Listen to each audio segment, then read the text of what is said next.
Now, if you're new to storyboarding, do not make it perfect. It's supposed to be messy. No one's gonna see it but you. It's meant to be a guide. For the backgrounds, all we have to do is duplicate them into every box. For this animation, we only need one background. So go ahead and draw just kind of what it would look like.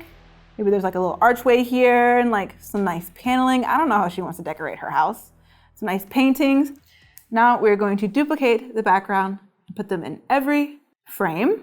All right, now we have our background. Now we're gonna go ahead and put in our characters. So let's go ahead and draw her. Now she's going to be painting, so she's gonna be facing away from us. And even sometimes, I don't even draw the full character. I'll just draw a stick figure because I know that that's my character. No one else is gonna see it but me. And I don't need to get the full illustration in. I just wanna get the idea of what she's doing. All right, and for the next frame, we're gonna have her looking over her shoulder. Remember, keep it loose. It doesn't really matter that she looks like her actual character or not. I want her to be surprised when she sees you guys and caught off guard. So maybe her beanie is down.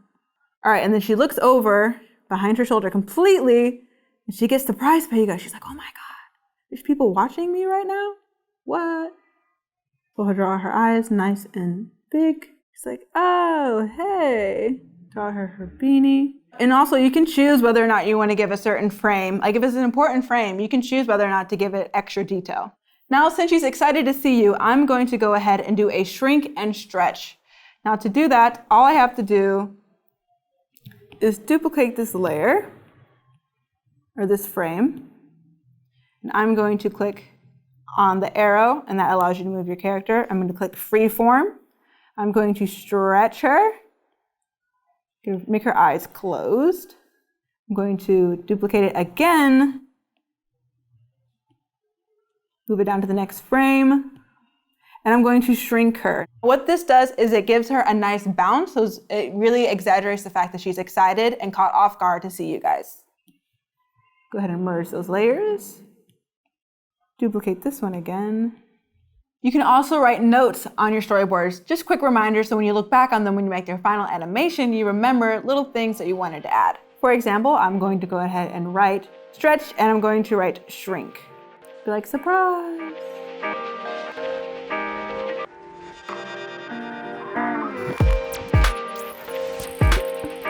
Hey guys, I'm going to be introducing you to Procreate's Animate Assist. It is amazing. It makes animating in Procreate a lot quicker and a lot easier. So let's dive into it. So I'm going to create a new document or a new canvas. I'm just going to go for a screen size, first option here. And to bring up Procreate's Animate Assist, tap on the cog icon and you go to Canvas and you turn on Animation Assist. And there we go. You'll see at the bottom, there's this handy little bar with play, settings, and add frame buttons. And to turn that off, you can just tap that toggle button and there we go, toggle it back on. So on layers, you'll see there's only one layer, but if you go bam and add a frame, you'll see that there's another layer added. This is super quick, super powerful, but it only works with layers. If you've got a group, it doesn't add a whole new group. It just adds a frame, which is just a layer. So what does this do? Well, check this out. On frame 1, which you can navigate to really easily down here, let's close that. We'll go and do a big frame 1. And then on frame 2, add frame, and we'll go and do 5 frames here. Okay, now when we press play, boom, it plays. It plays really, really quickly. Pause that. If you go to settings now, whoa, you can change a whole bunch of stuff here. So let's change this let's go for 5 frames per second, and I'm going to tap out of here, press play. Okay, so you can see that it goes 1 to 5 and then back to 1. Pause that. What we can do now is go to ping pong, and I really like this, and this plays 1 to 5 and back to 1. So I'm going to pause that, and let's change this to 1 frame per second. Play. So 5, 4, 3, 2, 1, and then back to 2, 3, etc. So that's what ping pong is, and one shot, well, you may guess this, If we go to frame number 1 and press play, it goes all the way to frame number 5, and then it stops and goes back to the last frame. So you can see that it's really easy to navigate between frames, and it does all of the heavy lifting in terms of creating new layers and hiding them and showing them. So that is powerful.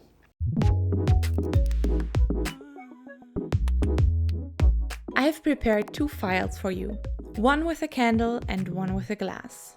A burning candle is nothing else than a background drawing of a candle and a flame shape that is cooking. It can also dance around a bit. Just remember that it is attached to the wick. Imagine a wind coming or somebody blows on the flame. It leans away and shrinks and dies. A soft tiny plume of smoke emerges from the wick now. Unless the wind carries on, it will snake up again after a moment, curl around a bit, get thinner and thinner until it's gone. That's it. That's all the magic. This literally took me 3 minutes to animate. And for that small amount of effort, it looks pretty cool, doesn't it? The second example is a little more tricky. To stay hydrated, I will put some water into this IKEA glass that everybody has. The water stream starts slow, but quickly speeds up to hit the bottom of the glass, water splashing and droplets flying, while there is a continuous line of water flowing, varying in thickness. The mass inside the glass begins to grow. It is rather turbulent in the beginning. Little waves are moving from side to side. They break on the walls of the glass, and sometimes there's another droplet flying. Once the water stream breaks off, the mass should remain rather consistent. A last drop is falling into the water, which is slowly coming to a rest. This exercise was also straightforward, and it took me about 10 minutes. It's okay to take your time though. This is not a competition. I just want you to get a rough idea about how long such an animation can take when you are feeling comfortable in your skills.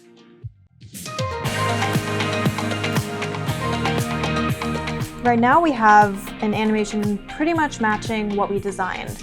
So if we play this through, you can see that we've hit all of our layers here, and this was the original design right here. So we kind of altered whatever we needed to. I changed some colors a little bit because I wanted more contrast, but we're basically there and we have all of our layers present. So now we have this basically completed animation. You can call it done right now, or you can play with it a little bit and see where it goes.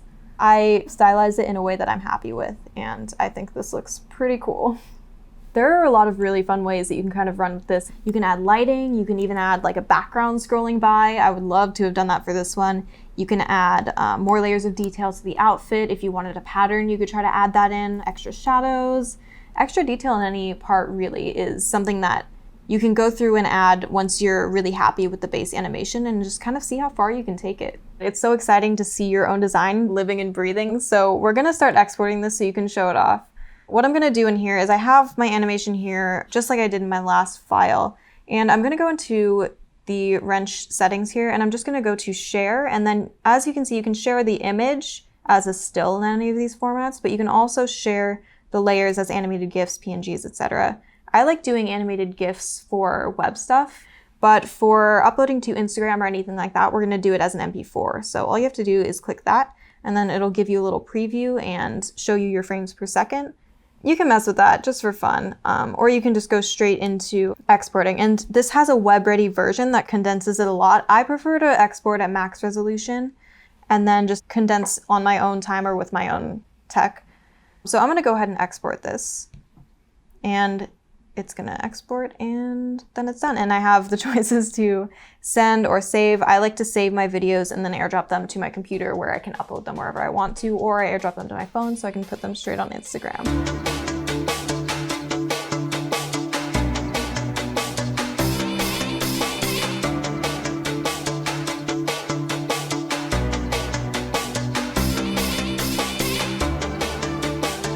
Thanks for watching.